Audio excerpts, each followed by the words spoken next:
To understand the history of the house, the very first thing that needs clarification is that William Penn was in America twice.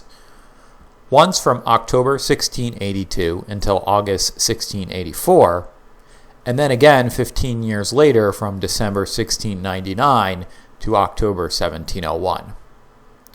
We aren't sure where Penn lived the first time he was in Pennsylvania. However, we are certain that he spent at least some of the portion of the second time that he was here living in the slate roof house.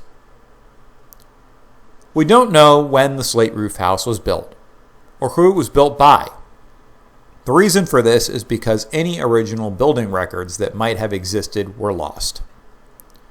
The house appears to have been built no earlier than 1687 or as late as 1698, with many sources placing its construction somewhere around 1690.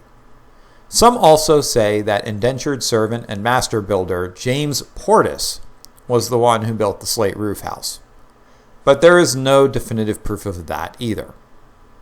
What is certain is that the house was built for Samuel Carpenter. This can be seen in old plans for the city and from land records showing that Carpenter bought this land from Penn. Samuel Carpenter was deputy governor and first treasurer of Pennsylvania. Carpenter also built Tun Tavern and the first coffee house in the city. When William Penn traveled back to America in December 1699 with his pregnant wife Hannah and his 21-year-old daughter Letitia, he took up residence in the slate roof house. However, during the summer months, when the oppressive heat of the city became too much, William Penn moved his residence to Pennsbury Manor, 30 miles north of Philadelphia. We also know that William Penn's son John was born at the slate roof house on January 28, 1700. Being the only child of William Penns born in America, John was given the nickname John the American Penn. William Penn wrote the Charter of Privileges while residing in the slate roof house. A groundbreaking document, the charter served as the colony's constitution until the American Revolution. When Penn left America for England in October 1701, it is likely that he only had lived about a year of that time in the slate roof house. After Penn left, James Logan took up residence in the house from 1701 until late 1703. The house was then sold to William Trent, who later founded Trenton in New Jersey. The house then passed to Isaac Norris, who was an influential member of the Pennsylvania Assembly. The house went on to be used as a boarding house and a hotel. During the French and Indian War, General John Forbes died in the house of stomach cancer and dysentery and was buried in Christ Church. During the American Revolution, it has been written that General Charles Lee also died in the house, but this is unlikely. However, many notables from the American Revolution stayed in the house. These include John Adams, John Hancock, Benedict Arnold, and Johann de Kalb. General Henry Clinton used the house as a headquarters during the British occupation of Philadelphia in late 1777 and early 1778. It's also very likely that George Washington slept in the house at some point. During the 1800s, the house fell into disrepair and was significantly altered. There was some attempt to preserve the house given its historic nature. However, at the time they believed that Penn's original 1682 residence was preserved and that this dilapidated house was no longer necessary to keep. The slate roof house was torn down in 1867, only to discover later that the house that they thought was Penn's original 1682 residence wasn't built until 1713, years after Penn had left the colony.